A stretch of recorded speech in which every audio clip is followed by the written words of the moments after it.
Welcome back, you night owls. Tonight we slip behind the lace-curtained windows of the Victorian era, a world of strict corsets, even stricter morals, and a medical mystery that would turn the respectable woman into a raging shadow of her former self. You're standing now in the hushed, dimly lit parlour of a wealthy London home, circa 1885. The air is heavy with the scent of lilies and the pervasive, almost physical pressure of decorum. You watch as a woman, perhaps the lady of the house, paces restlessly. Her silk skirts rustle, a sound like dried leaves, and her face is pale, drawn not from hard labour, but from an affliction the ages kindly bestowed upon her. Hysteria. It's a catch-all term for everything from anxiety and insomnia to irritability and mild fainting spells. Her condition is utterly debilitating, yet maddeningly vague. You feel the weight of her helplessness, the constant expectation to be demure, fertile and perpetually charming, which grinds against the reality of her life. The treatment she's about to receive, prescribed with the best intentions by a trusted, bearded physician, is meant to be her salvation. Instead, it will unlock a darkness so profound it will shatter reputations, fill the asylums, and eventually necessitate global drug control. You probably won't survive this journey with your modern sensibilities intact, so brace yourself.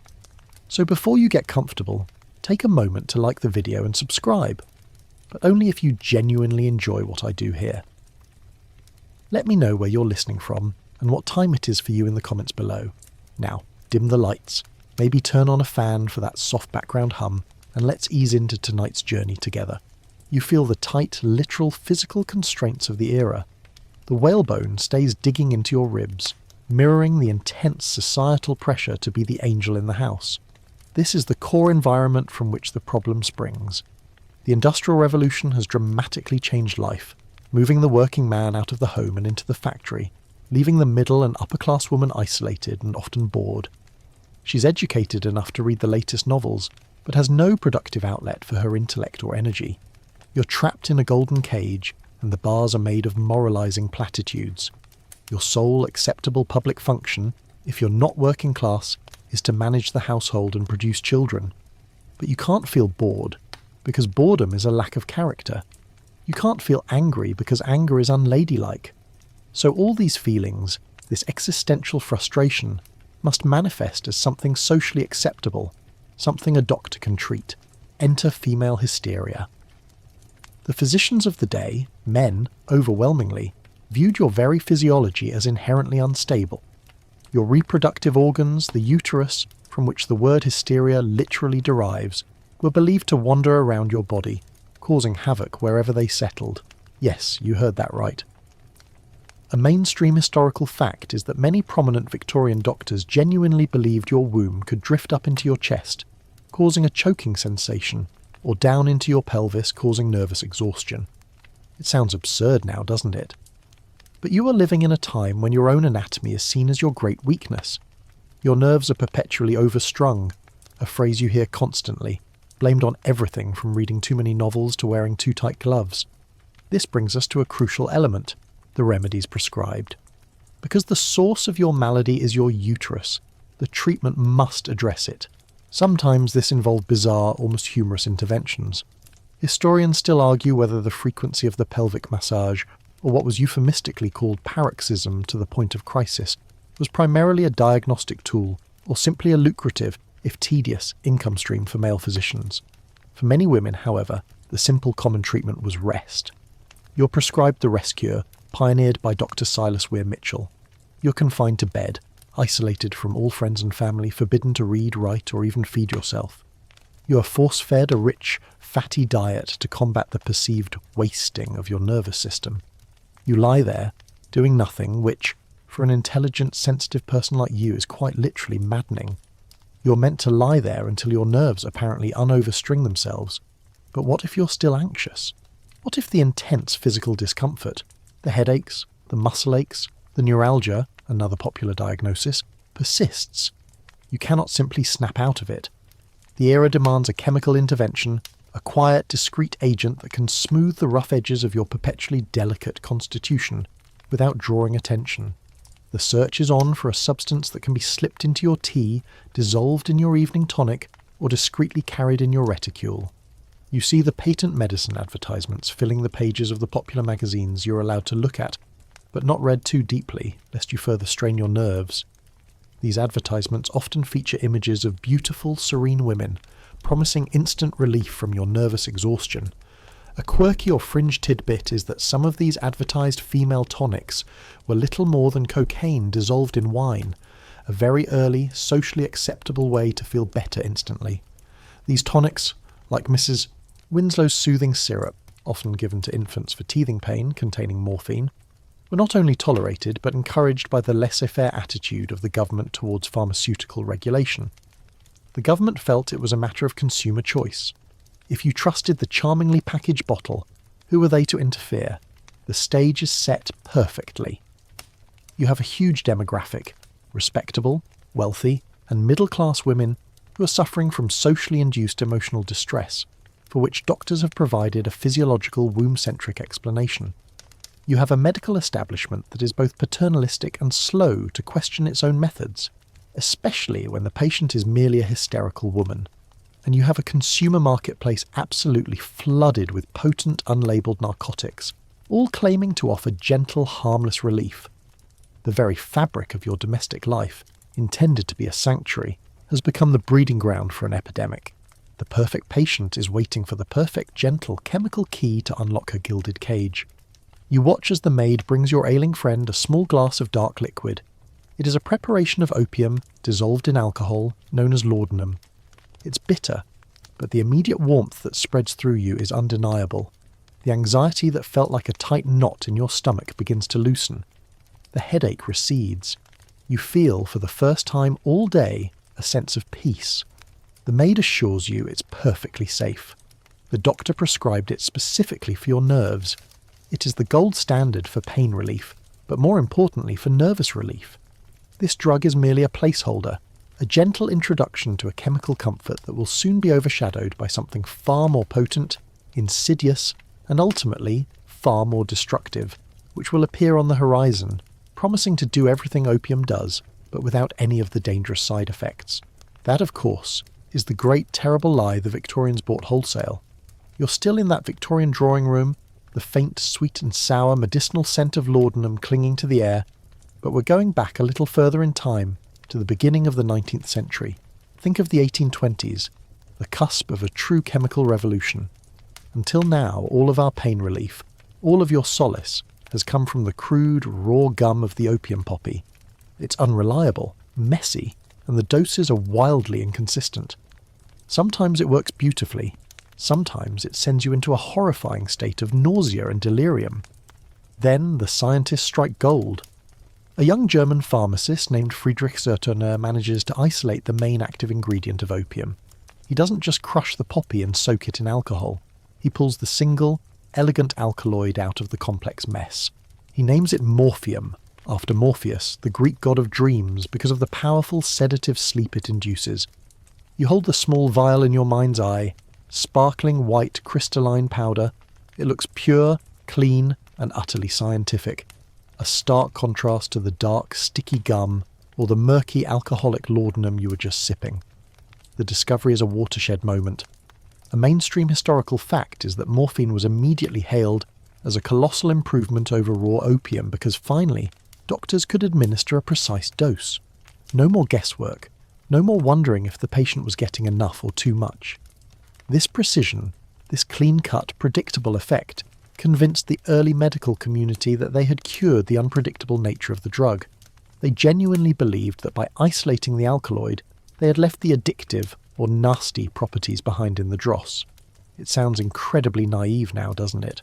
But you have to remember that in this age of triumphant science, of steam engines and telegraphs, they believed chemistry could purify nature's flaws. You see the doctors, their starched collars high, discussing this new miracle.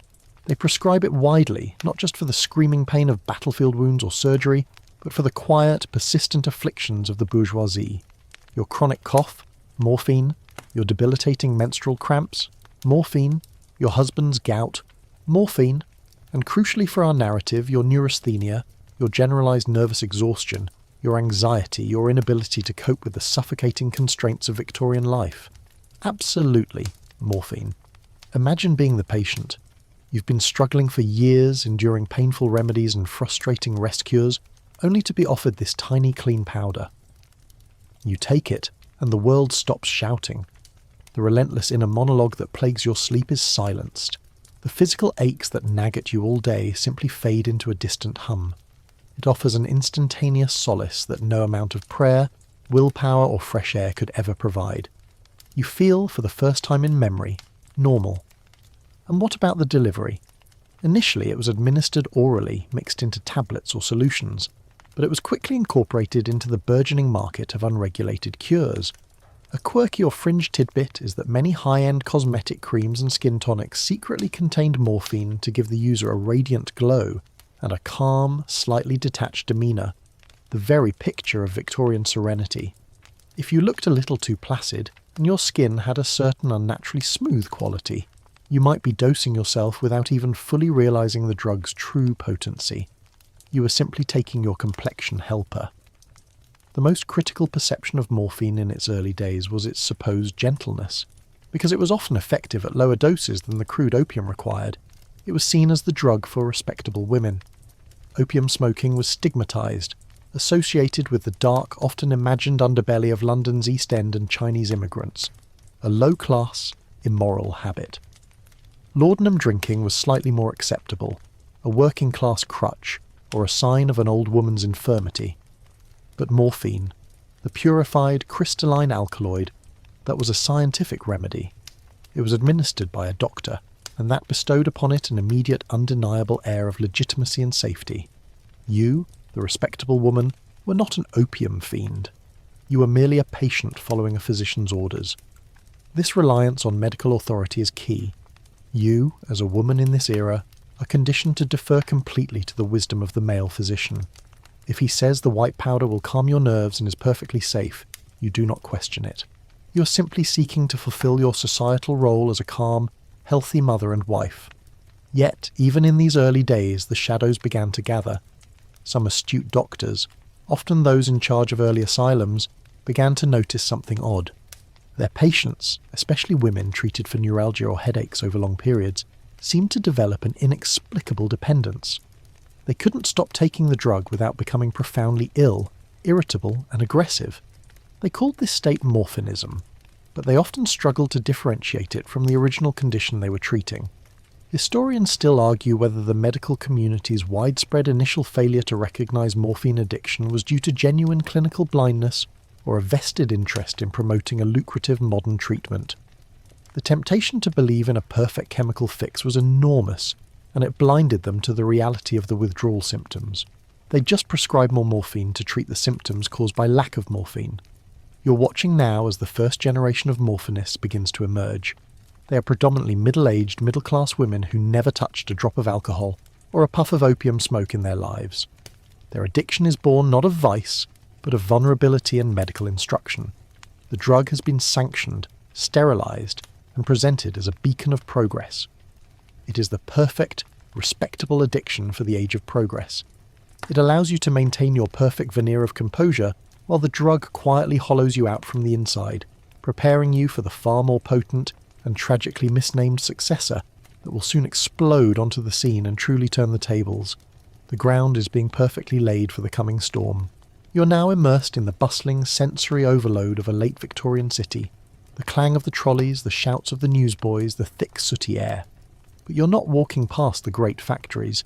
You're peering into the pharmacy windows and, more importantly, looking at the advertisements plastering every available surface.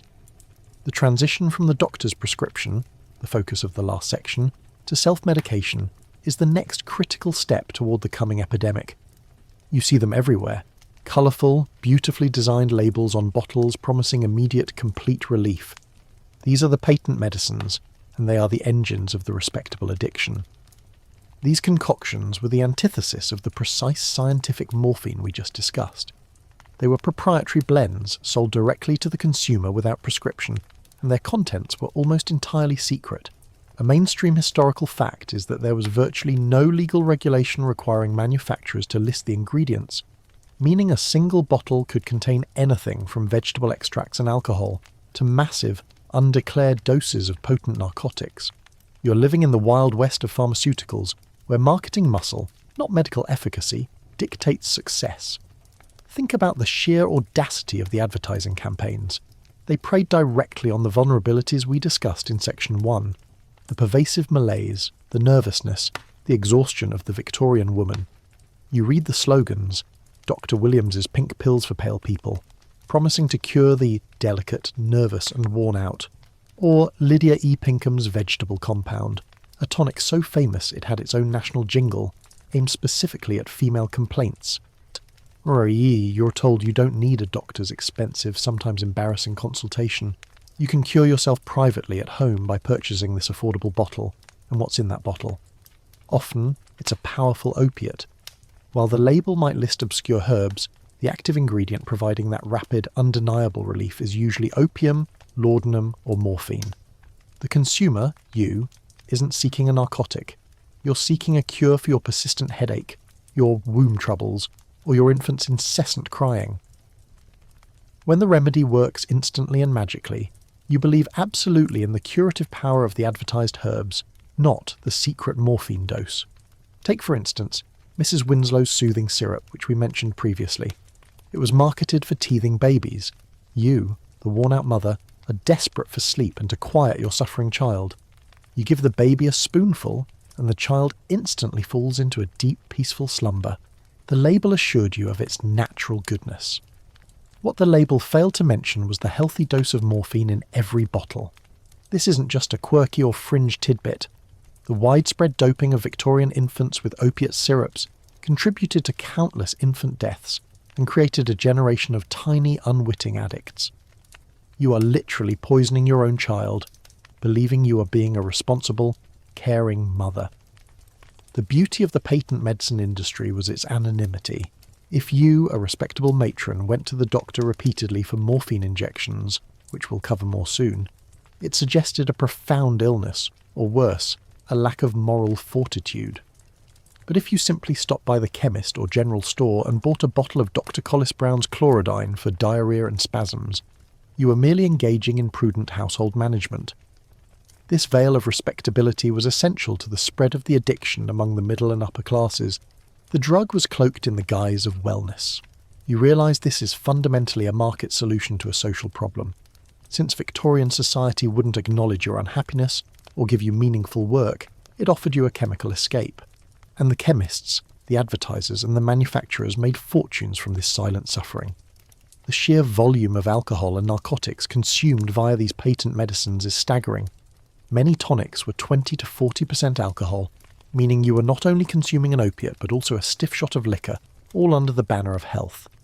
Historians still argue whether the patent medicine trade created a new type of addict or simply provided a ready, accessible avenue for existing opiate users to maintain their habit without shame.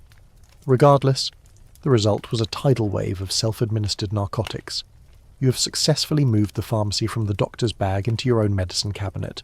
The power is now in your hands, but without the necessary knowledge, that power becomes a dangerous trap.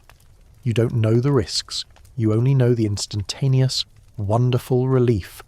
The financial incentive to keep the ingredients secret and the dosages high was irresistible. A powerful dose kept you coming back, and the lack of regulation meant enormous profits. Imagine the manufacturers sitting in their luxurious offices, printing millions of these colourful labels, fully aware that they were trading temporary relief for long-term dependence, all while wrapping their product in the language of domestic virtue and Christian morality. You see the advertisements promising to restore the bloom to the cheek and the sparkle to the eye. Yet the reality is a creeping pallor and the dull, vacant stare of dependency. This entire mechanism, the secret ingredients, the aggressive advertising, the focus on female complaints, and the incredible ease of purchase, created a vast domestic drug culture. You can buy these remedies from travelling salesmen, by mail order, or from the most respectable shops in town. The addiction isn't happening in smoky dens. It's happening quietly, behind the mahogany and lace of the Victorian home. You're being perfectly prepared to accept the next, even more concentrated and tragically misunderstood opiate when it arrives, which of course is exactly what's about to happen. You have already normalised using extremely potent drugs for minor nervous complaints. The groundwork is complete. You are now standing in the intimate space of the Victorian lady's dressing room, a sanctuary of silks, perfumes and polished mahogany. This is where the self-medication truly takes root, moving beyond the colourful anonymous bottles of the patent medicine trade and into the realm of accepted household staples. The domestic pharmacy, your own private medicine cabinet, is not viewed with suspicion. It's a sign of a responsible, prepared housekeeper. But for the Victorian woman, this cabinet has quietly become a dangerous arsenal. You open the small, often locked cabinet door. Alongside smelling salts and witch hazel, you find the real powerhouses: bottles of laudanum, the opium dissolved in alcohol we mentioned, small boxes of morphine tablets, and various sedative drafts.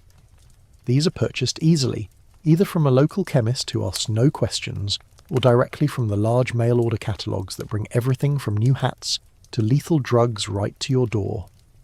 This widespread acceptance of opiates in the home is a mainstream historical fact that often surprises modern audiences. Laudanum was the everyday Tylenol, aspirin and sleeping pill of the age, all rolled into one potent, cheap liquid. It was a democratic drug, accessible to the poorest working woman trying to quiet a hungry child, and the wealthiest matron trying to numb the pain of a migraine or a persistent cough. You, the Victorian woman, rely on it utterly because it works instantly, reliably, and without the social stigma associated with alcohol. Think about the logic you employ. You're suffering from nervous strain, a very real psychosomatic distress, and your doctor or pharmacist has sanctioned this remedy. It's presented as a crutch for delicacy, not a descent into depravity. Because alcohol consumption was deeply frowned upon for respectable women, laudanum, which could be discreetly added to tea or water, allowed you a sanctioned, controlled form of chemical relief. You can maintain your moral superiority while simultaneously escaping the dull ache of your existence. You're not getting drunk. You're managing your nerves. The ease of use and the social camouflage are what solidify the habit. Unlike the working man who might visit the pub, you are confined to your home, and your drug is always within reach. You administer the dose yourself. Initially it's just for that agonizing headache. Then it's for the difficulty sleeping. Soon it's just for the generalized feeling of unwellness that creeps in around 4 in the afternoon. The doses slowly, almost imperceptibly, begin to increase because you are chasing the original relief, not realizing that the relief has become the simple cessation of withdrawal symptoms. A crucial step in this process is the incorporation of laudanum into social rituals. A quirky or fringe tidbit is that in some circles it became acceptable to offer a guest a small glass of laudanum-laced sherry to help them settle their nerves after a long journey or a stressful social event. It was simply part of the hospitality, a quiet offering of comfort. You could, quite literally, be drugged at a tea party, entirely unaware of the narcotic power of the small glass you sip demurely. This normalization weaves the addiction into the very tapestry of domestic life. But the real peril of this domestic pharmacy is the lack of standardization. You are pouring your own dose, judging the potency by eye, measuring the liquid by drops. One batch of laudanum could be twice as strong as the last, leading to accidental overdoses. And when you decide to switch from the liquid to the crystalline morphine tablets, because they are even cleaner and more modern, you are escalating the risk without understanding the chemical difference. You're moving from a crude extract to a pure alkaloid, multiplying the potency exponentially. The consequences are hidden behind the respectable facade. While your public life remains perfectly ordered, you attend church, manage the servants, and receive callers, your private life is governed by the clock of your next dose. Your emotional range begins to flatten. You become increasingly irritable when the time for your tonic is missed. You develop the subtle pallor and the unnatural composure that mark the opiate user. The servants, the husband, and the children notice, but it is never discussed openly. It is the great whispered secret of the Victorian home. Historians still argue whether the high rate of opiate use among Victorian women reflected genuine chronic physical pain, untreated migraines, reproductive issues, or whether it was almost entirely a response to the psychological constraints of the era. The truth, you realise, is likely a potent mix of both. The drug was capable of masking physical pain and anaesthetising emotional distress, making it the perfect all-in-one solution for your uniquely stressful existence. This normalisation, this integration of a powerful narcotic into the daily routine of a respectable woman, sets the stage for the dramatic and dangerous shift that's coming. The next step moves the drug out of the teacup and directly into your bloodstream. Even in the domestic sphere, the physician's influence lingers, and he's about to introduce a new, sleek piece of technology that will make the habit harder to conceal, faster to develop, and exponentially more difficult to escape. You're becoming reliant on the bottle. The doctor is about to make you reliant on the needle. You've mastered the art of the domestic dose, discreetly sipping your laudanum, maintaining your perfect facade. But you are about to encounter a piece of technology that will irrevocably change the trajectory of this entire addiction crisis. The hypodermic syringe. It seems so small, so sleek, so modern. This is the moment where the physician, armed with the best intentions and the latest innovation, inadvertently becomes the greatest agent of addiction. The hypodermic syringe, largely popularized after the 1850s, was initially hailed as a truly revolutionary medical tool. Before this, any drug you took had to pass through your digestive system, which made the absorption rate slow and critically unpredictable. When you were suffering from excruciating pain, a sudden nerve flare-up or a crippling attack of neuralgia, waiting for a pill or tonic to take effect felt like an eternity. The syringe offered instantaneous relief. A mainstream historical fact is that the primary reason doctors rapidly adopted the hypodermic injection of morphine was the belief that bypassing the stomach somehow prevented addiction. The logic, which seems ludicrous to you now, was that the digestive system was responsible for turning the drug into an addictive substance. If you put the pure morphine directly under the skin, or into the muscle, you got all the pain relief without the perceived moral danger. It was seen as the purest, cleanest, and therefore safest way to administer the miracle alkaloid. You're being injected with a drug that your doctor believes is scientifically superior and non-addictive, merely because he's using a needle. Imagine the scene. You're writhing in bed with a terrible migraine. The tonic you've been taking for weeks no longer cuts through the pain. Your physician arrives, opens his polished wooden case, and pulls out the delicate instrument, a fine glass barrel and a sharp, thin metal needle.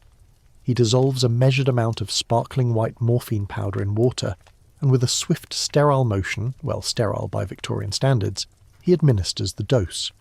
Within minutes, not hours, but minutes, the pain is gone. The anxiety evaporates. You're enveloped in a warm, blissful cloud. The effect is exponentially faster and more profound than any liquid you ever sipped from your medicine cabinet. This incredible efficacy, however, is the very core of the problem. That speed is addictive. Your body learns immediately that the syringe offers the fastest route to comfort. The psychological link between the prick of the needle and the wash of relief becomes incredibly powerful. You move from the subtle, slow maintenance of the laudanum user to the intense, acute dependence of the injecting morphinist. The physician, of course, isn't seeing an addict. He's seeing a successful treatment. He sees you, the anxious, agitated woman, transform into the calm, compliant patient he wants you to be. And when you come back a week later, complaining that the pain is returning, he attributes it to your overstrung nerves, or the persistent nature of your neuralgia, not the drug he's giving you. The solution, naturally, is another small, precise dose. This pattern quickly creates a specific type of respectable addiction known as iatrogenic addiction, meaning it was created by the doctor himself. Because the drug was prescribed and administered by a trusted authority, the social shame was minimized, at least initially. You're not a depraved user. You're a patient receiving necessary medication. This dynamic makes it incredibly difficult for you to recognize the dependence. If your esteemed doctor is doing it, how can it be wrong? A quirky or fringe tidbit from this time is the emergence of portable ornate pocket morphine sets. These tiny velvet-lined cases, often resembling miniature sewing kits or cosmetic boxes, contained a syringe, needles, and a small vial of morphine. They were initially sold to doctors, but quickly became status symbols and necessities for wealthy patients, particularly women, who needed to administer their own doses discreetly while travelling or socialising. You could slip this deadly kit into your muff or reticule and maintain your habit in secret anywhere. The doctor's dilemma is real, if tragically misinformed. He is trying to help, and he is armed with the latest science. But he is also fundamentally paternalistic. If you complain that the drug is making you feel strangely reliant, or causing bizarre mood swings, he often dismisses it as, once again, the manifestations of your underlying hysteria. Historians still argue whether the medical profession clung so tightly to the non-addictive myth of injected morphine because of professional pride and a desire to champion a new technology, or simply because it was easier to blame the patient's character than the drug's chemistry. The tragedy lies in the escalation. The self-administering laudanum user could hide her habit for years, often plateauing at a high but manageable dose. The injecting morphinist accelerates her descent into full-blown addiction, developing tolerance much faster and experiencing the violent sickness of withdrawal more acutely. You're now completely dependent, tied to your needle and your doctor's willingness to supply your prescription. And as the morphinism crisis begins to spread, the public concern will eventually drive chemists to search for a new, even better substitute. A drug that promises all the instantaneous clean relief of morphine, but this time guaranteed to be non-addictive.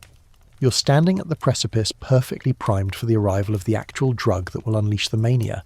You've witnessed the rise of morphine addiction, the respectable illness, fueled by both the unregulated patent medicine market and the misguided precision of the hypodermic syringe. The medical community, initially so proud of its chemical breakthrough, is starting to feel the heat. The sheer volume of middle and upper class women dependent on morphine is becoming a quiet scandal.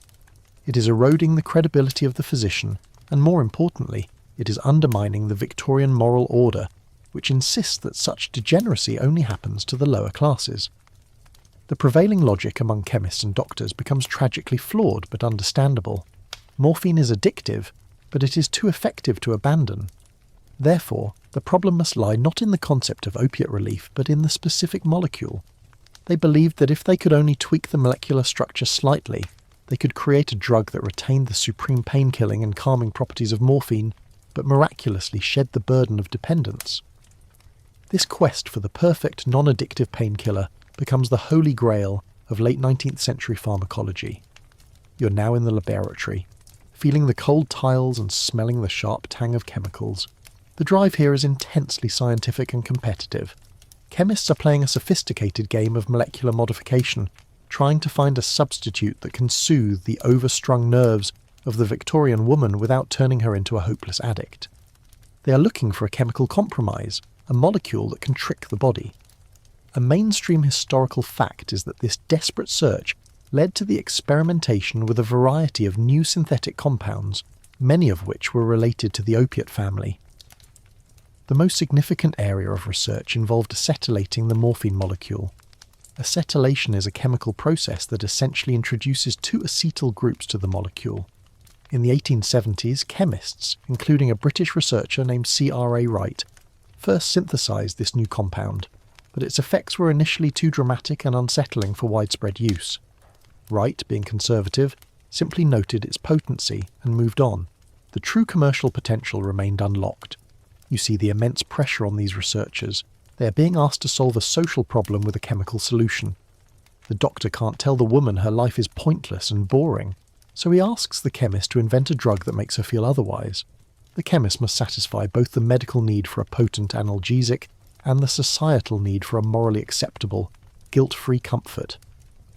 The promise of this new drug, the one that's waiting in the wings, is that it will also be a superior medicine for other debilitating ailments, particularly tuberculosis and bronchitis. Consumption, or tuberculosis, was a devastating killer, and one of its most tormenting symptoms was the relentless, painful cough. Morphine was used, but it depressed the breathing and carried the risk of addiction. This new, modified molecule was tested and found to be an astonishingly effective cough suppressant, stronger than codeine, without the heavy sedative side effects of morphine. It seemed to expand the lungs, helping patients breathe easier while silencing their coughs. To the medical world, this was a dual triumph, a safe substitute for morphine, and a cure for one of the era's most terrifying diseases. A quirky or fringe tidbit is that before the ultimate winner was selected for mass production, chemists explored other synthetic sedatives, including the early use of barbiturates and the bizarre short-lived popularity of bromide salts, which were often added to water to calm nerves. These also created dependency and nasty side effects, but were briefly touted as the non-addictive cure. The Victorian era was essentially a rolling series of drug epidemics, each one meant to solve the previous one. You are cycling through chemical saviours, never realising the fundamental problem is the need for escape, not the nature of the drug itself. The desperation to find a replacement was driven by the shame associated with the existing crisis. Historians still argue whether the aggressive push to find a morphine substitute stemmed from genuine altruistic medical concern or from a powerful economic and professional desire to clean up the mess created by the medical profession itself. Either way, the momentum was unstoppable. The failure to curb the laudanum and morphine habits by regulation only intensified the push for a chemical workaround. The stage is perfectly set. You have a market of millions of respectable women primed for chemical comfort. You have doctors desperate for a cleaner, less scandalous tool. And you have a new molecule synthesized decades earlier, waiting to be properly evaluated and commercially exploited. This molecule, the one that will ultimately turn anxiety into aggression and dependence into delirium, is about to be dusted off, retested, and given the most unfortunate name in pharmaceutical history. The chemists are about to hand the respectable Victorian woman the key to her own descent into mania, believing all the while that they are offering her the ultimate gift of freedom from suffering. You're now in Elberfeld, Germany, specifically in the immaculate cutting-edge laboratories of the Bayer Pharmaceutical Company in the late 1890s. The air here is thick with the scent of commercial ambition and chemical precision. The stage has been perfectly set. A huge market of nervous women, a failing addiction treatment, morphine, and the scientific imperative to find a harmless replacement. The final act of this tragedy is about to begin. Felix Hoffmann, a chemist working for Bayer, was tasked with finding a less irritating version of salicylic acid, the active ingredient in aspirin, but his attention soon shifted to the powerful compound we discussed previously, the diacetylmorphine molecule. Although the molecule had been synthesized decades earlier by C.R.A. Wright, it was Hoffmann who, in 1897, successfully resynthesized it and, crucially, convinced Bayer to test it for mass commercialization. The initial internal testing focused on the key desirable traits. It was an excellent analgesic, pain reliever, and an unparalleled cough suppressant. But the true selling point, the core of the upcoming marketing blitz, was the perception of safety. Because the drug passed through the stomach rapidly and was believed to metabolize in a way that circumvented the addiction pathway associated with crude morphine, it was declared non-addictive.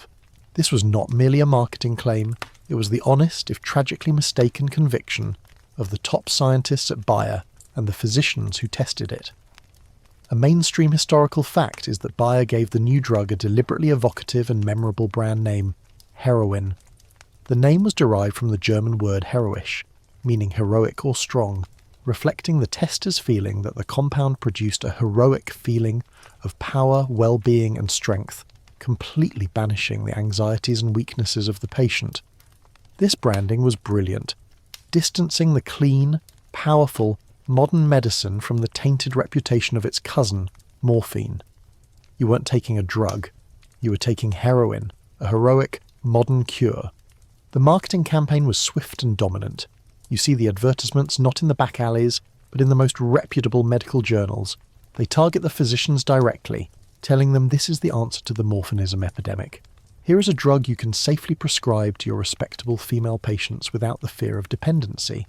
It was presented as a cure for addiction itself, a drug to wean morphine addicts off their crippling habit, much like methadone is used today, only disastrously wrong. This was the ultimate betrayal. A substance hundreds of times more potent than morphine was being sold as the cure for morphine addiction. For the Victorian woman suffering from what was vaguely termed nervous dyspepsia or general malaise, this drug was a dream. It was sold initially as a sedative for coughs and a cure for everything from pneumonia to the common cold. Its powder was crystalline and pure, often packaged in small, elegant glass bottles or as effervescent tablets. You could dissolve it in water or wine or simply swallow the pill. It was discreet, effective, and according to the world's most advanced pharmaceutical house, perfectly safe. The demographic was key. Morphine had already normalized the idea that powerful chemical intervention was necessary for nervous and female complaints. Now, heroin arrived, promising the same soothing effects with the added reassurance of non-addiction. Your doctor, tired of your repeated request for your morphine shots, remember that needle from Section 5, gladly switched your prescription. The shift was medical, not moral. You felt better than ever, the anxiety smoothed, the physical aches gone, and a new, slightly elevated mood taking hold. A quirky or fringe tidbit is that Bayer initially sold heroin not only in prescription form, but also in non-prescription cough remedies and lozenges, available over the counter. You could walk into a corner chemist and buy a bottle of Bayer's heroin hydrochloride for your child's cough or your own persistent winter cold. The sheer audacity of this over-the-counter availability, a Schedule I drug today, is stunning, highlighting the depth of the initial scientific misunderstanding about its properties. Historians still argue whether the initial enthusiasm for heroin was a genuine reflection of scientific optimism or a monumental failure of early pharmacological testing, particularly in assessing long-term addiction potential. Most likely it was a combination of both, a genuine belief that a chemical modification had solved the addiction problem, coupled with the immense commercial pressure to replace morphine with a patented proprietary product. You're now watching the drug sweep the globe, a massive commercial and medical success. From London to New York, heroin is becoming the respectable Victorian woman's new secret weapon against the constraints of her world. It enters the domestic pharmacy, pushing aside the old crude laudanum, and is embraced by the physicians, who believe they have finally found the chemical key to managing the delicate, volatile nerves of their female patients. But the relief, as you will soon discover, comes at a terrifying cost. That heroic feeling is deceptive. The drug is so potent that the descent from use to dependence is dramatically faster, and the subsequent behavioural changes are far more alarming than anything seen with the older opiates. The very purity and strength that made it so appealing will become the foundation of its terrifying power to transform a gentle, anxious woman into the maniac the title promises. The fuse has been lit. You're now observing the drug's rapid integration into the daily life of the respectable Victorian woman. Heroin, the heroic new cure, isn't primarily being sought out by the working class for chronic pain, as the old opium was. Its main target and its greatest consumer is the middle to upper class woman battling the trinity of Victorian neuroses: anxiety, insomnia, and nervous exhaustion. You are taking this drug not for a hacking cough, but for your relentless inner turmoil. Think back to the female malaise we discussed. You are a woman whose intellectual and emotional energies are stifled by societal constraints. You suffer from intense chronic anxiety, an internal vibration that never ceases. You can't sleep because your mind races over perceived slights, social failures, and the endless, stifling responsibilities of the home. When you visit your physician, he doesn't tell you to get a job or leave your uncommunicative husband. He validates your suffering by giving it a sophisticated name, like neurasthenia, and then he prescribes the clean, modern chemical fix: heroin. The drug's initial effect is exactly what you are seeking. It doesn't simply numb the pain. It provides a profound sense of equanimity. The anxieties that had been physically knotting your stomach simply loosen and disappear. The internal monologue, the constant self-criticism and worry, fades into a gentle, pleasant hum. You are, for the first time in memory, truly calm. And critically, the drug is also a powerful hypnotic, meaning it induces deep, restful sleep. You take the prescribed dose before bed, and the black, dreamless sleep that follows feels like a genuine resurrection. You wake up feeling restored, ready to face the strictures of the day, convinced you have found a harmless chemical ally. Because the substance was marketed as non-addictive and superior to morphine, it was often prescribed in higher, more frequent doses than the medical community would have dared with its older cousin. Your doctor isn't cautious, he's enthusiastic. He wants you to get well, and this drug seems to be doing the job perfectly. He prescribes it to be taken frequently to manage the full spectrum of your symptoms. A dose in the morning for anxiety, perhaps another after the afternoon calls for a pick-me-up, and a final larger dose at night for sleep. This pattern of frequent, respectable self-dosing is a direct path to rapid, severe addiction. A mainstream historical fact is that early testing revealed that once swallowed or injected, diacetyl morphine, heroin, rapidly crosses the blood-brain barrier and is metabolized into morphine, but at a rate and concentration that delivers a far more potent and immediate rush to the brain than morphine itself. The initial heroic feeling is, in fact, an intense rapid euphoria. This chemical difference meant that while doctors were confidently declaring it safe, the physiological reality was that they had introduced an exponentially more efficient and powerful narcotic into their patients' lives. You're getting a faster, harder hit than you ever did with the morphine needle, yet it's cloaked in the respectability of modern science. the quiet, domestic nature of the addiction initially hides the full scale of the problem. You're not a public drunkard. You're a lady taking her tonic. You can maintain your household duties, your social calls, and your moral standing, all while being completely dependent. The reliance is a private, unspoken arrangement between you and your chemist. The pharmacist, either willfully ignorant or simply commercially driven, happily refills your prescription, often with a wink and a nod, treating the transaction as a discreet service for a delicate constitution. A quirky or fringe tidbit from this era is the phenomenon of travelling kits specifically designed for discreet opiate use, often sold alongside heroin prescriptions. These were elaborate, compartmentalised boxes that could hold the pills, a tiny mixing spoon, and often a small decorative pipe or inhaler, as inhalation, snorting, was also a common, discreet method of administration among the elite. These were not the crude instruments of the opium dens. They were high society accessories, further blurring the line between medication and casual high-class use. Historians still argue whether the extreme psychological vulnerability of Victorian women made them biologically more susceptible to chemical dependency, or if their overwhelming numbers in the addiction statistics simply reflected their profound social isolation and the medical community's heavy reliance on prescribing sedatives for all female distress.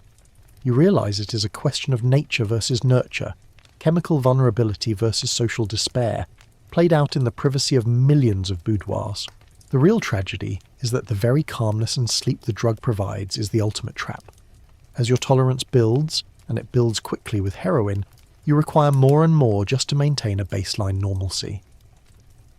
When you miss a dose, the anxiety and insomnia return, but they are now magnified 1,000-fold.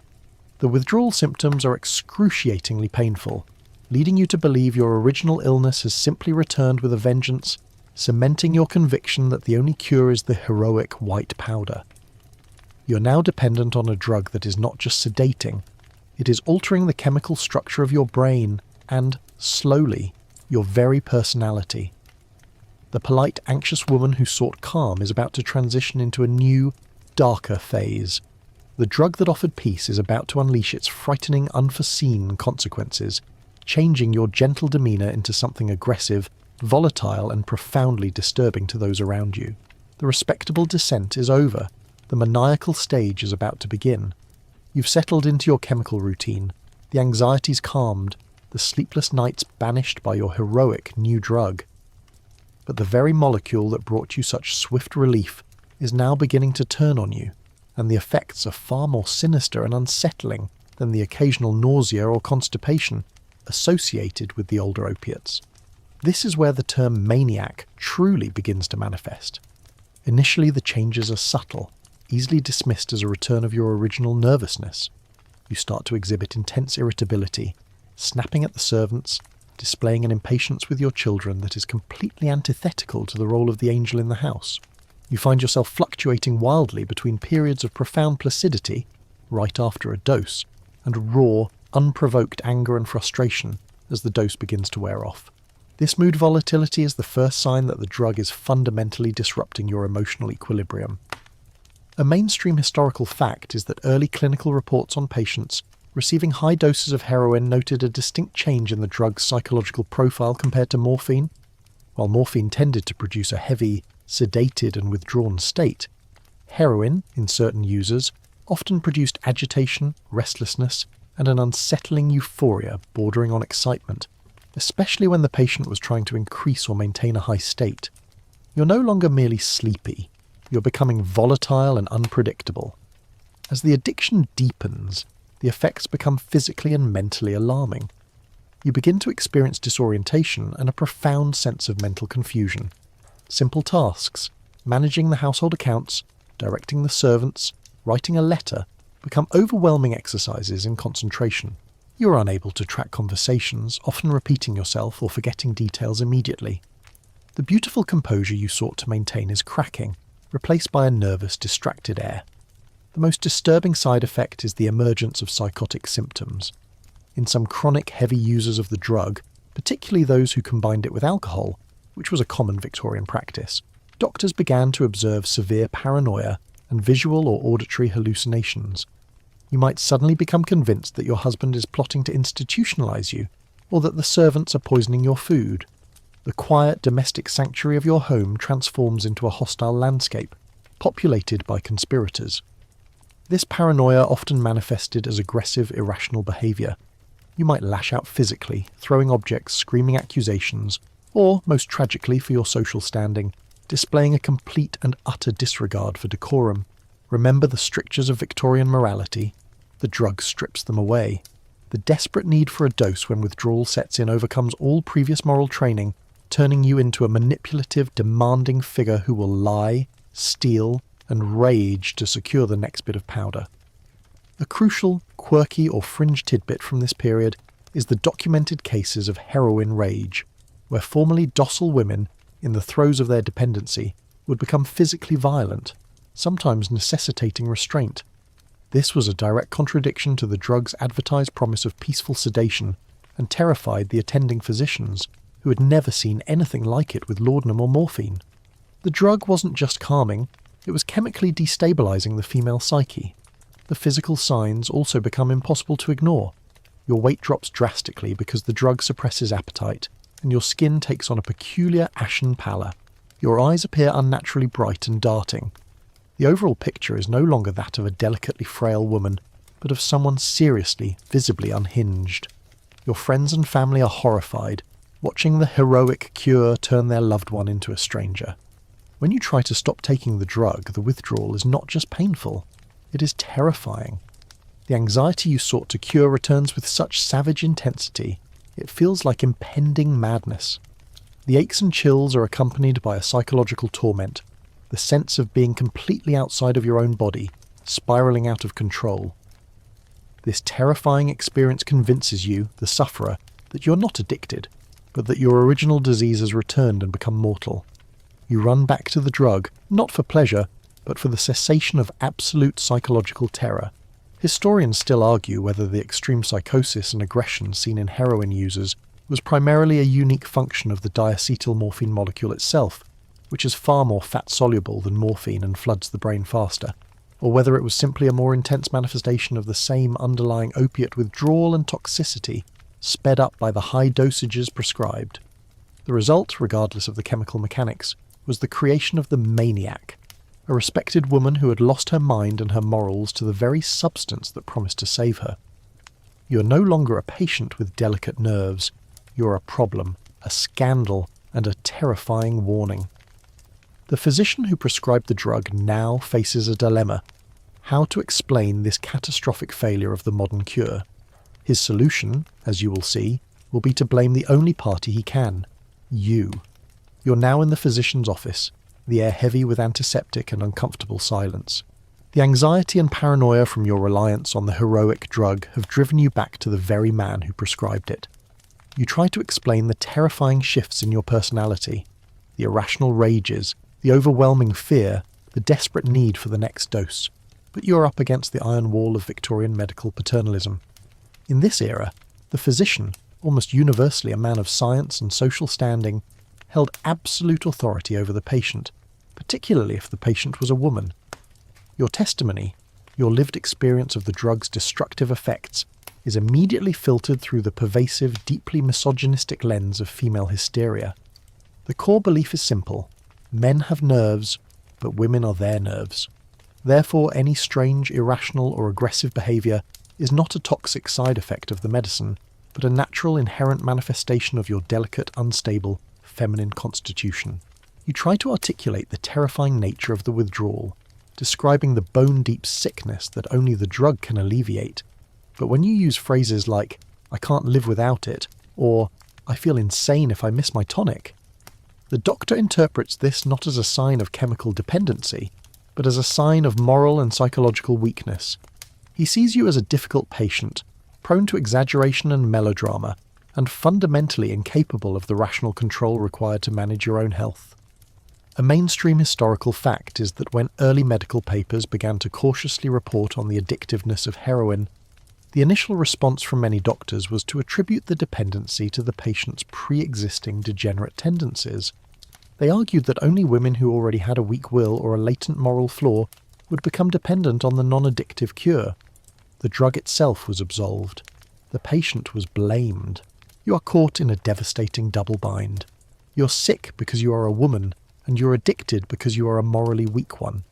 Imagine the frustration as the doctor, peering at you over his spectacles, calmly suggests that your agitation and paranoia are simply the return of your original neurasthenia, worsened by your own failure to adhere strictly to his prescribed dosages, implying that you're secretly abusing the medicine. He may even switch your prescription, moving you from the pills to the injectable form, remember the needle, not realizing that he is just accelerating the chemical dependence further, all while maintaining the comforting fiction that he is still in control. This power dynamic also extends to the issue of secrecy and shame. If the doctor were to admit that the drug he prescribed was addictive, it would expose him to professional ridicule and liability. It is far safer, professionally and socially, to maintain the narrative that the drug is an effective cure, and that you're simply a difficult, perhaps even wicked exception. This fear of medical accountability keeps the truth hidden for years, fueling the epidemic behind closed doors. A quirky or fringe tidbit concerns the medical classification of these habits. While the respectable female patient was categorized as a morphinist, or a heroin user by prescription, those who were perceived as lower class or immoral were simply labelled opium fiends. The difference was one of social caste, not chemical consumption. The doctor's authority allowed him to distinguish between a medical problem, you, the lady of the house, and a moral failing, the woman in the rookery, even when the underlying chemical reality was identical. The physician also controls the supply. Your growing desperation necessitates more frequent visits and increasingly creative excuses to obtain refills. He's now in a position of complete control, dispensing your sanity in small, white doses. And when you finally become too erratic, too demanding, and too public with your maniacal behaviour, the doctor has the ultimate socially sanctioned solution: institutionalization. Historians still argue whether the medical community's continued defence of heroin in the late 1890s and early 1900s represented a true, blinding belief in the drug's safety, or a desperate, self-preserving cover-up to protect professional reputation and the massive commercial interests of companies like Bayer. The outcome, however, is clear. The doctor-patient power dynamic ensured that the woman suffering the most extreme effects of the drug was the person whose warnings were the most systematically ignored. You're now watching the final line of defence crumble. The very structure that was supposed to offer you healing has, through a toxic blend of scientific hubris and gender prejudice, sealed your fate. You are now too difficult, too volatile, and too dependent to be managed at home. The parlour is no longer safe. Your journey now takes a darker, more public turn, toward the frightening, high-walled confines of the asylum. You're no longer just a struggling patient. You are now a walking, talking moral crisis. The physician's blame, the secrecy, and the terrifying aggression induced by the drug have pushed the problem far beyond the private confines of the bedroom and into the perilous world of Victorian public morality. The sheer number of respectable women now exhibiting bizarre, erratic behaviour due to heroin dependency is becoming impossible to ignore, but the society's response is one of shame, denial, and profound hypocrisy. The heart of the crisis lies in the concept of the respectable addict. Addiction, to the Victorians, was supposed to be a low-class, morally bankrupt vice, confined to the opium dens of the working-class districts or the alcoholic stupor of the unemployed man. The fact that wives and mothers of the middle and upper classes, the supposed moral guardians of the nation, were succumbing to a powerful narcotic habit shook the very foundations of their stratified society. This forced a massive, collective clerical effort to cloak the truth. You see the desperate lengths to which families go to maintain appearances. If you, the wife, are erratic, paranoid, and often incapacitated, the family concocts an elaborate fiction. You have a long, lingering illness. You're away visiting a distant relative for a rest cure. You're suffering from a profound and complex nervous breakdown. The servants are sworn to secrecy, often bribed or threatened. The shame of addiction is infinitely greater than the shame of a chronic, debilitating illness, and maintaining this illusion is the absolute priority. A mainstream historical fact is that in the wealthier parts of London and other major cities, a specific discreet trade emerged. The visiting nurse who specialised in managing the symptoms of addiction, often by administering the very drug the patient was addicted to, but in controlled, slightly reduced doses. This allowed the family to keep the problem hidden at home, avoiding the scandal of public institutionalization. This was treatment bought by wealth, a quiet arrangement to maintain a perfect social facade while dealing with a horrific private reality. The shame isn't purely moral, it's deeply gendered. For a man, addiction might be a regrettable vice, perhaps even a sign of a certain artistic temperament. For a woman, it is an utter failure of femininity. It means she cannot fulfill her sacred duties, managing the home, raising moral children, and maintaining her own pristine virtue. The aggressive, sometimes violent behaviour seen in severe heroin users, the maniac aspect, is a total inversion of the demure, passive ideal, leading to complete social ostracisation. You have become a terrifying anomaly, a woman stripped of her most crucial social tool, her reputation. A quirky or fringe tidbit of the time involves the rise of private sanitariums, often glorified lockups, which sprung up specifically to cater to these nervous ladies who needed discreet long-term care for their supposed exhaustion. These places were often expensive, isolated, and focused more on keeping the scandal contained than on genuine recovery. They were designed to swallow the problem whole, removing the inconvenient addict from polite society without the legal stigma of a public asylum commitment. The treatment was often brutal, involving isolation, forced rest, and abrupt withdrawal, reflecting the moral judgment imposed upon you. Historians still argue whether the widespread denial and secrecy surrounding the female opiate epidemic ultimately worsened the crisis by preventing the open collection of data and the development of effective humane treatment protocols. By treating addiction as a moral failing requiring secrecy, rather than a public health crisis demanding transparency, Victorian society ensured that the disease flourished in the dark. The final element of this moral crisis is the unmasking of the drug itself. As evidence of dependency mounts, and the cured patients return with terrifying new psychoses, the medical community's earlier pronouncements of heroin's safety begin to look like reckless lies. The shift from a private reliance on a tonic to a public scandal involving a powerful narcotic forces a national conversation, albeit one conducted in hushed tones and euphemisms. The angel in the house is now revealed to be a desperate, paranoid addict, and the realization that science, not sin, created her, is the terrifying truth that society must now confront. The public knowledge that a pharmaceutical giant sold a more potent derivative of opium as a non-addictive cure for nervous women completely shatters the trust in both modern medicine and commercial integrity. This realization marks the end of the polite fiction. Your private misery is about to become a powerful catalyst for legal and social change, finally forcing authorities to look past the lace curtains and into the devastating reality of the chemical carnage. But first, you have to survive the asylum. The moment has arrived. You are no longer discreetly managing your nerves at home. Your erratic, aggressive, and unpredictable behaviour, the full manifestation of the drug's psychosis, has led to your formal commitment to an asylum. This is the dark terminus of your respectable journey, a terrifying shift from the lace-curtained parlour to the high-walled, austere reality of the late Victorian mental institution. The term maniac here is not an exaggeration. It is the descriptive word used by the asylum doctors to categorise your specific brand of chemically induced madness. You are now placed among those suffering from organic brain diseases, congenital defects, and acute psychological disorders, but your pathology is uniquely tied to the diacetylmorphine coursing through your system. What differentiates your condition from the other patients is the volatility and the specific nature of the psychoses. You're not quietly melancholic. You're often violently agitated, experiencing a paranoia so acute that you distrust every attendant, every doctor, and every morsel of food offered. The heroin has stripped away the layers of social inhibition, leaving behind a raw, demanding, and frequently aggressive personality that shocks the staff accustomed to the more passive despair of chronic melancholia. A mainstream historical fact is that asylum superintendents and staff were initially baffled by this influx of respectable women exhibiting these specific symptoms.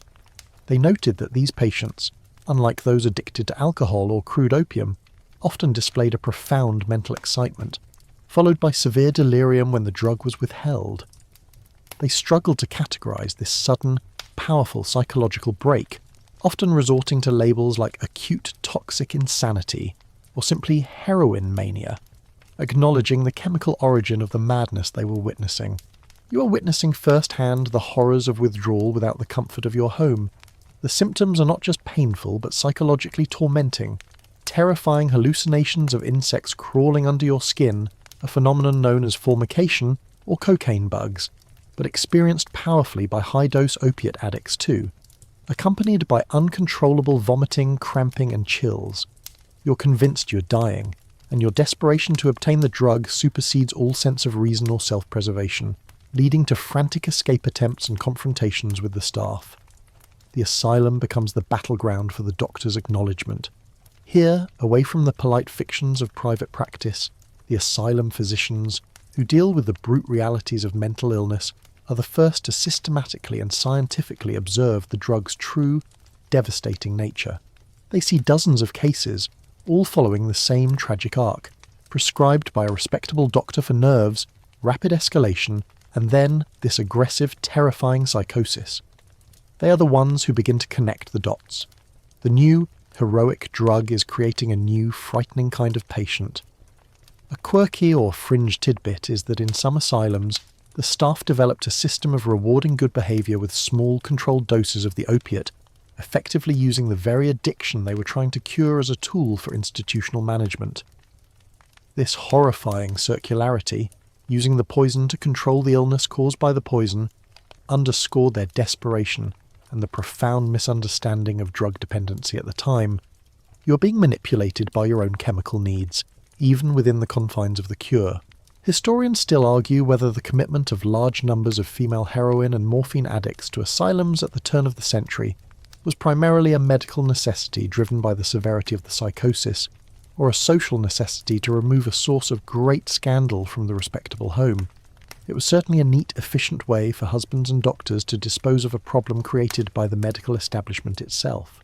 You are placed in a box labelled insane, even though you were merely rendered chemically toxic.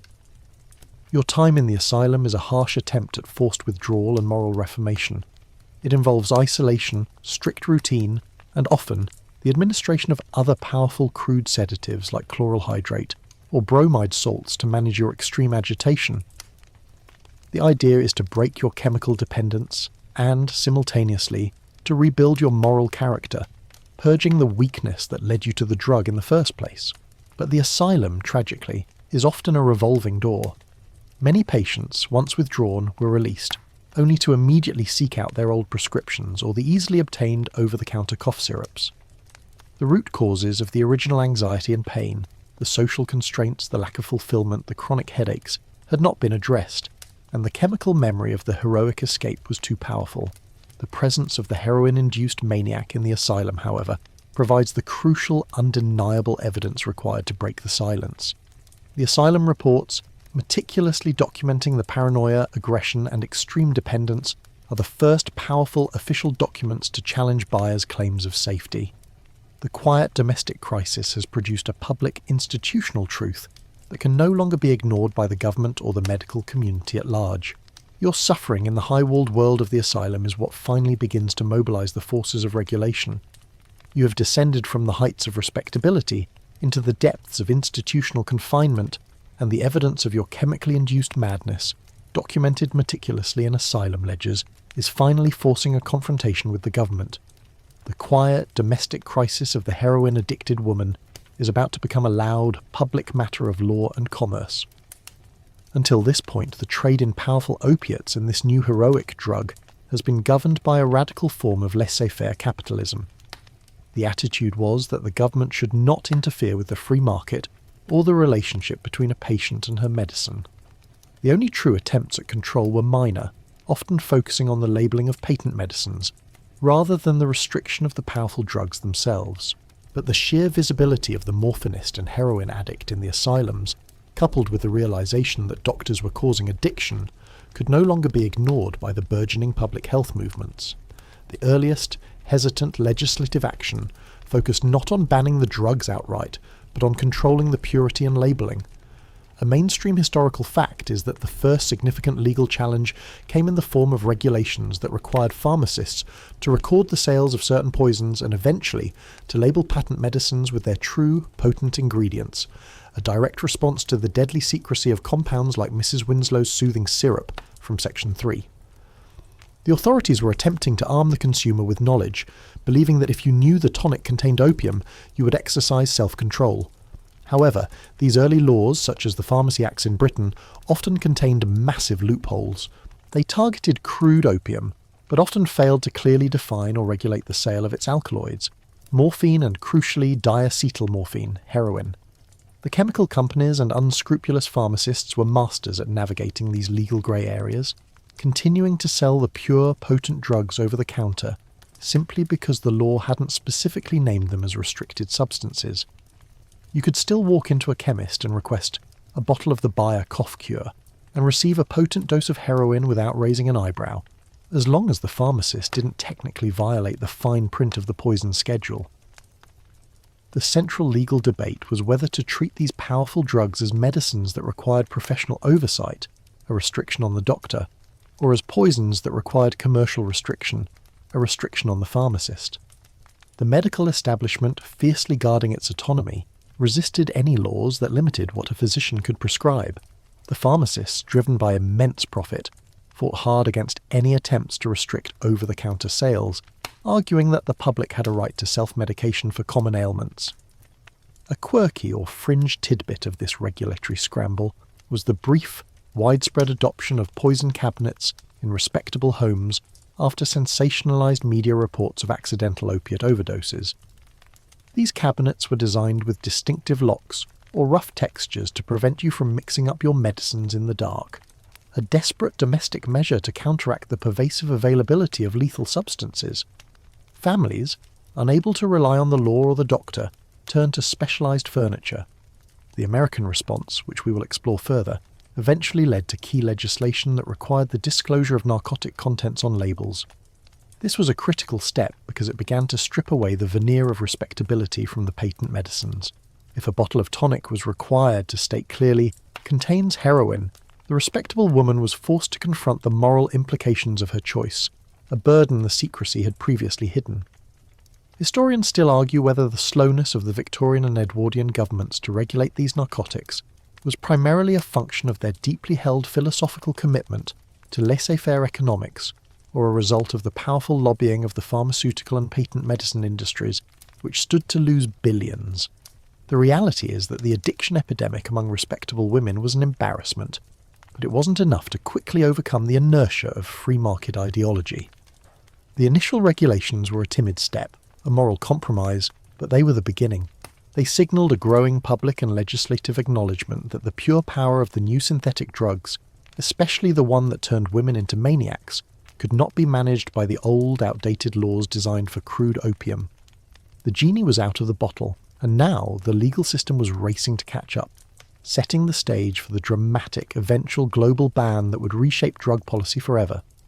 The drug that came in the guise of a safe modern cure was now starting its long, slow journey toward its eventual and undeniable classification as a public health enemy.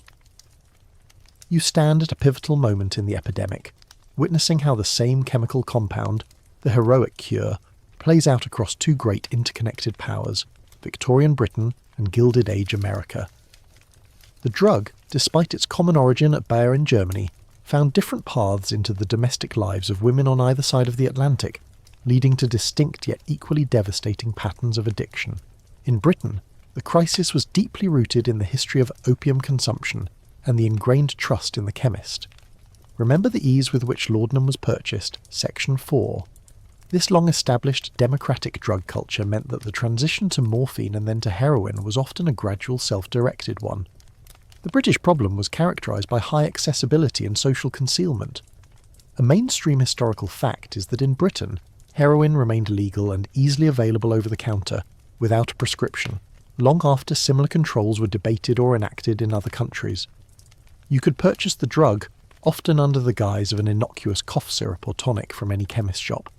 This meant the British addict, particularly the respectable woman, maintained a higher degree of anonymity. Her addiction was usually a quiet affair, managed at home, bought from a trusted local vendor, and rarely necessitating the dramatic intervention of an asylum until the final catastrophic stages of psychosis. The sheer availability meant the problem was vast but geographically dispersed and hidden. America, however, presented a different scenario.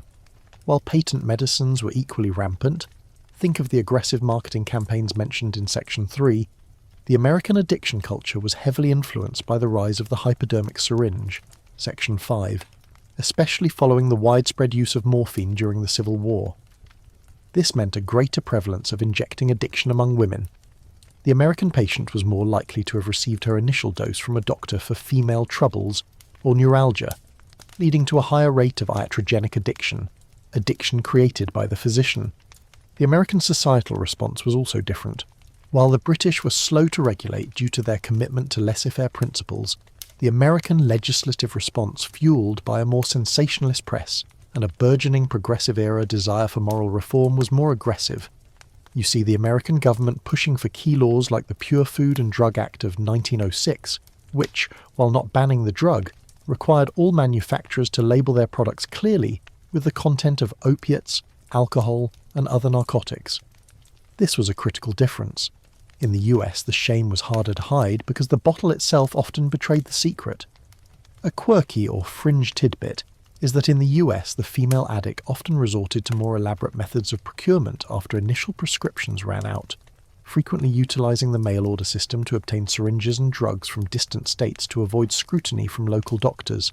Catalogues would discreetly list nerve tonics and pocket medication sets, catering specifically to the respectable woman who couldn't risk the social ruin of being seen entering a questionable pharmacy or continually begging her local physician for refills. This created an interstate drug trade that was unique to the vastness of the American geography. The debate in both countries centered on the same heartbreaking evidence: the respected wife or mother reduced to a paranoid, volatile state. Yet historians still argue whether the greater publicity and earlier legal response in America, culminating in the 1914 Harrison Act, which aggressively restricted narcotics sales, was due to a genuine moral superiority over Britain, or simply a byproduct of the drug crisis becoming dangerously intertwined with the deeply rooted American fear of racial contamination and the stigmatization of Chinese opium use. In the US, fear of the other often fueled drug restriction more quickly than compassion for the respectable white woman. The net effect on you, the female user, was catastrophic in both countries. In Britain, you suffered in silent isolation, easily obtaining your supply but spiralling into psychosis without medical oversight. In America, you faced an earlier confrontation with the law and a faster erosion of the social camouflage provided by your doctor, pushing you toward illicit and more dangerous methods of sustaining your habit. In both cases, the heroic promise of a drug that could calm your nerves resulted only in the loss of your reputation and, frequently, your sanity. The drug was a true transatlantic scourge, proving that no amount of social decorum or national exceptionalism could protect you from its sheer chemical power. You have been cut off from your original respectable supply. Perhaps your family's shame became too great, resulting in an outright ban on the doctor's prescriptions, or perhaps new laws, like the American labelling requirements or the stricter British Pharmacy Acts, made continued open access too risky. Regardless, the need for the drug, the terrible, overwhelming physical and psychological need, trumps all moral and legal obstacles. This leads you into a shadow world, dependent on the most venal figure in the supply chain, the unscrupulous pharmacist. The pharmacist or chemist had long been a respected figure, a pillar of the community who sold everything from cough lozenges to specialized photographic chemicals. But the addiction epidemic created a lucrative moral compromise for many. They saw your desperation not as a medical problem but as a guaranteed revenue stream. The price of respectability was now replaced by the price of secrecy and complicity. A mainstream historical fact is that even after early laws were passed to restrict the sale of powerful opiates, many pharmacists continued to sell heroin and morphine with impunity, often by simply failing to record the transaction in the required poison log, or by substituting the prescription for an unlabeled house-made preparation of the drug. They knew you wouldn't report them, because to do so would be to admit your own terrible secret. You were bound to the chemist by a shared toxic knowledge. Imagine the transaction. You enter the shop no longer with the casual air of a lady purchasing a tonic, but with the nervous, furtive glance of a criminal. You use code words, perhaps requesting a special mixture for your persistent cough, or asking for a refill of a forgotten older prescription that contains the powerful ingredients. The chemist understands perfectly. He disappears into the back and returns with a small, discreetly wrapped package, perhaps a tiny bottle of liquid or a folded packet of white powder. The price is exorbitant, several times what the drug should cost, but you pay it without question, your whole being focused on the immediate relief the package represents. This shift in the source of supply profoundly alters your experience of addiction. The pharmacist is not a doctor. He offers no medical oversight, no cautious reduction of dosage, and certainly no counselling. He is simply a purveyor. This means your doses are likely to become increasingly inconsistent and potent. He has no incentive to keep your habit controlled. His only interest is in ensuring you remain a desperate paying customer. You are now reliant on a person whose commercial well-being is directly tied to your continued suffering. A quirky or fringe tidbit of this black market was the emergence of drug rings, or informal networks among wealthy addicted women. They would share the names of compliant pharmacists, pools of funds to bribe them, and systems to acquire and hide the potent drugs. You are essentially organising a quiet, high-society narcotics distribution chain, using your social connections and your privileged access to money to sustain a habit that would land a poorer person in the gutter. Your silk gloves are now covered in the moral filth of the back-alley trade, even though you remain in your clean drawing room. This complicity also extended to certain unethical physicians, as mentioned before, who effectively became pushers under the guise of medical practice. They would write prescriptions for staggering quantities of the drug, knowing the patient would use or sell the surplus, and charge enormous fees for this service. This system allowed both the doctor and the pharmacist to profit enormously from the epidemic. The high social standing of the female addicts provided a perfect cover for these crimes. Historians still argue whether the pharmacist's role in the opiate epidemic was one of tragic opportunism born of necessity, or whether it represented a calculated moral failure, betraying public trust for personal gain. Regardless, the failure of the commercial sector to exercise self-regulation cemented the argument that the government must step in with heavy-handed laws. The discovery of widespread pharmacist complicity and the resulting paranoia and aggression in the users they supplied served as a final, powerful catalyst for the eventual complete criminalisation of the drug. You're now watching the last vestiges of respectability peel away. Your dependence on the hidden, secret supply provided by the unscrupulous chemist is the final step in your transformation, from a nervous lady into a desperate addict. You are now part of the underground economy, forced to engage in secrecy and moral compromise that would have been unthinkable when you first accepted that little white pill for your insomnia. The crisis is now truly nationwide, driven by greed and desperation, touching every corner of society. You have so far navigated the crisis through the lens of the respectable, middle and upper-class Victorian woman, the one whose social fall made the headlines and filled the asylums. But the addiction epidemic, while sensationalised by the collapse of high society decorum, was far more widespread, touching the lowest rungs of the social ladder. We must now shift our focus to the working-class woman, the forgotten victim whose reliance on opiates was driven not by anxiety or boredom, but by sheer economic necessity and the brutality of poverty. In the smoky, overcrowded tenements and factory towns of Britain and America, opiate use, particularly of the old standby, laudanum, was an established cultural norm long before heroin arrived. The difference was the reason for consumption. For you, the working-class woman, the opiate wasn't a cure for neurasthenia. It was a survival tool against unremitting hardship. A mainstream historical fact is that laudanum was astonishingly cheap, often significantly less expensive than gin or beer, and far more effective at dulling the multiple agonies of poverty. You relied on it to survive the relentless grinding physical pain of factory work, the chronic cold of unheated homes, and the constant gnawing hunger. It was the only medicine you could afford for a sick child, a persistent cough, or a debilitating toothache. The chemist's shop was the only available healthcare provider. You bought laudanum by the penny's worth, and it was a practical, affordable necessity. This economic reality created a culture of functional addiction. You, the working-class user, were often able to maintain your habit and still perform your taxing daily labour. The drug didn't offer a heroic escape into euphoria, but a simple, necessary stabilisation. It was the chemical means to endure. If your child was crying incessantly, or if you needed to work 2 consecutive shifts, a small dose of laudanum could quiet the distress and allow you to continue functioning. The arrival of heroin, initially marketed as a costly prescription drug, did not immediately supplant laudanum in these communities.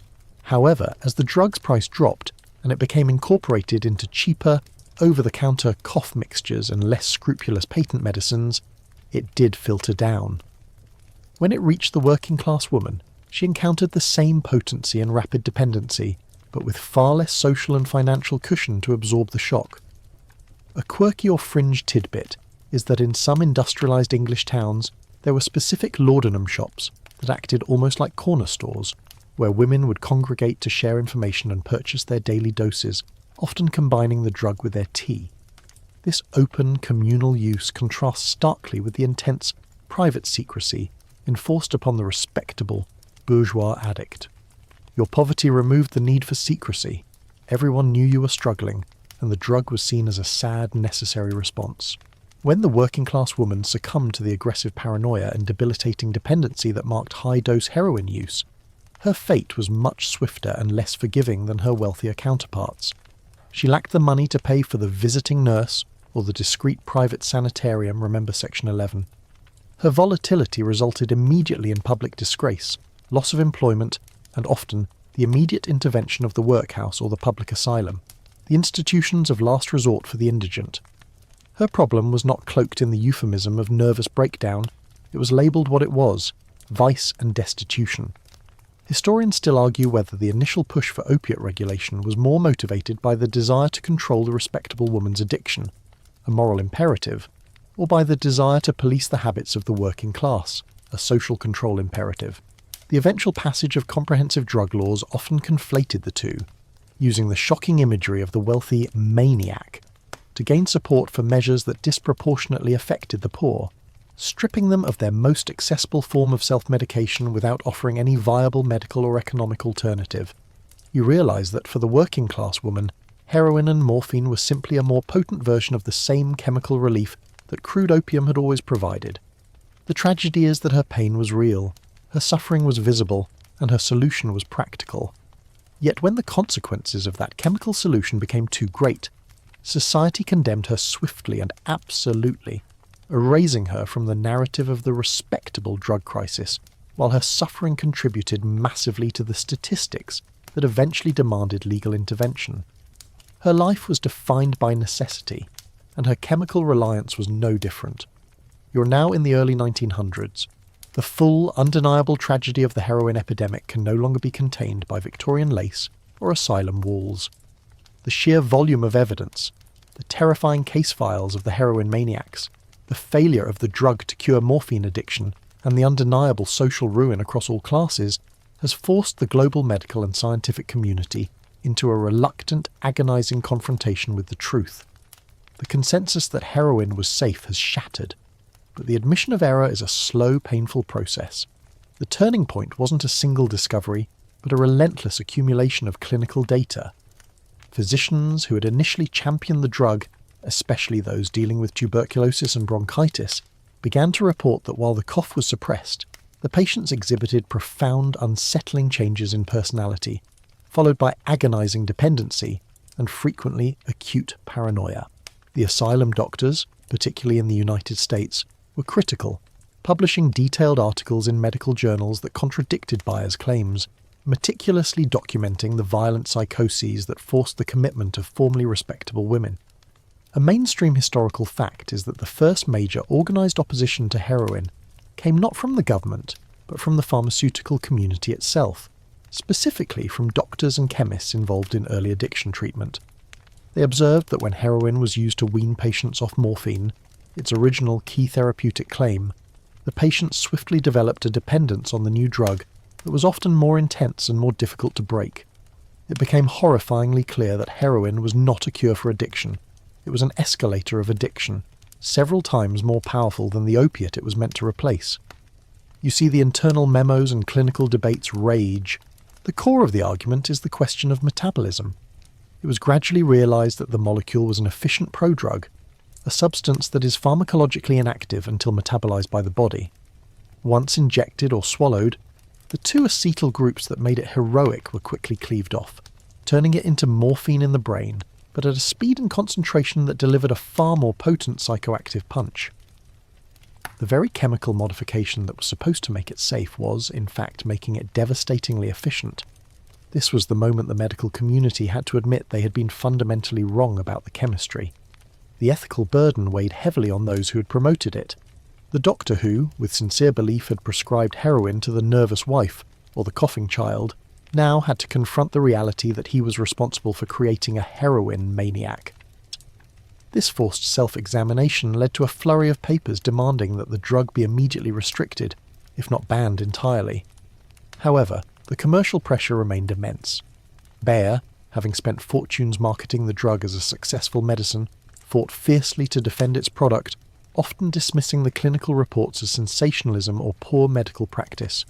A quirky or fringe tidbit is that the shift in opinion was dramatically accelerated by the rise of the international drug conventions. The United States, concerned about its rising domestic addiction rates, hosted the Shanghai Opium Commission in 1909 and the Hague International Opium Convention in 1912. These conferences, initially aimed at controlling crude opium trade in the Far East, soon became the international platform where doctors openly discussed the horrors of morphine and heroin addiction among Western populations, particularly women. Your private addiction was now a matter of global diplomacy and international shame.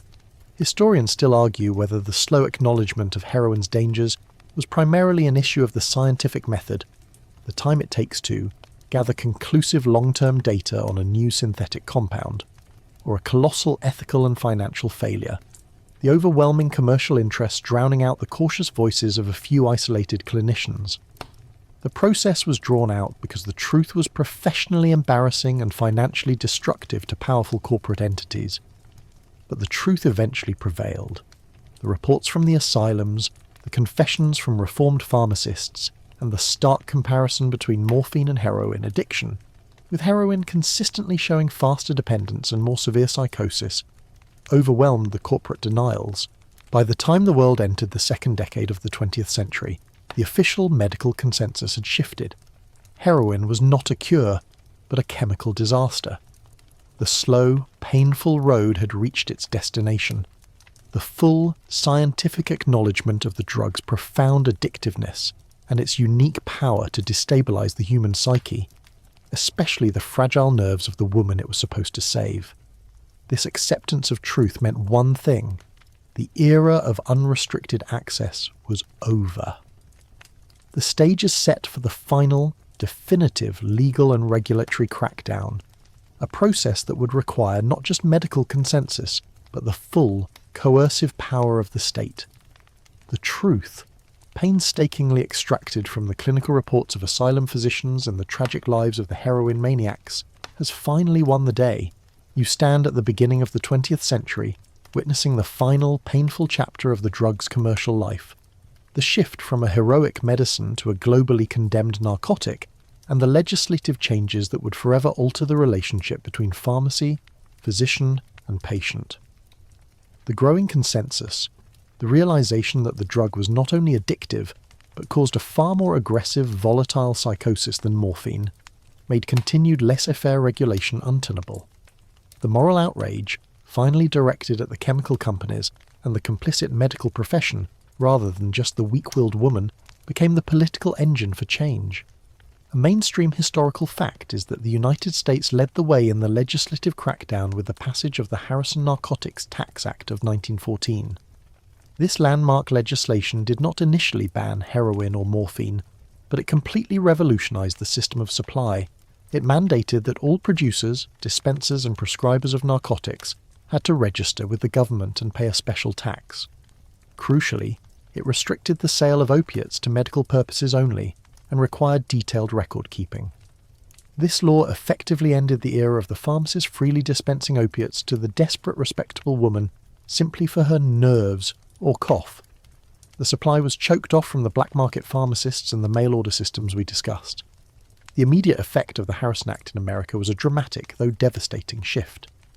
When the supply of legally obtainable heroin and morphine was curtailed, the thousands of middle and upper-class addicts, many of whom were respectable women who became addicted purely through medical instructions, were suddenly cut off. You, the dependent woman, were transformed overnight from a protected patient into a criminal. This led to a surge in illicit trafficking, as demand far outstripped the legitimate medical supply. The costs skyrocketed and the quality plummeted, driving many former patients toward illegal sources and more dangerous methods of use. The legislation, intended to control the drug, created the modern illegal drug market. In Britain, the crackdown was slower, relying initially on the interpretation of existing laws and medical guidelines. It wasn't until the 1920s, following a detailed report on the massive number of addicts created by medical prescription, that the UK truly tightened the screws. The Dangerous Drugs Act and subsequent regulations finally defined the medical necessity for opiates much more narrowly, essentially closing the loophole that allowed pharmacists to sell heroin over the counter for common ailments.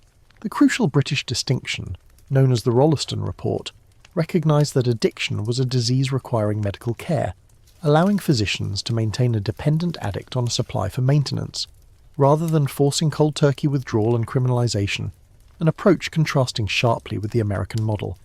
Despite these differing approaches, the outcome for heroin was the same: global condemnation and eventual prohibition. As the evidence mounted that the drug was primarily an addiction accelerator, its legitimate medical applications withered away.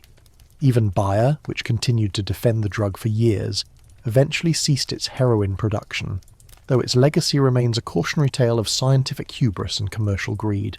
A quirky or fringe tidbit is that even after the Harrison Act, some unscrupulous doctors attempted to skirt the law by prescribing opiates to addicts under the guise of treating incurable conditions, only for the government to step in and specifically target these practices, arguing the treatment of addiction itself was not a legitimate medical purpose for prescribing narcotics. This legal fight further cemented the criminalisation model of addiction in the United States, viewing it as a moral and legal failing rather than a medical illness. Historians still argue whether the final ban on heroin and the aggressive control of other opiates was a genuine public health success, or an instance of class-based moral panic that merely transferred the problem from the doctor's office to the criminal justice system.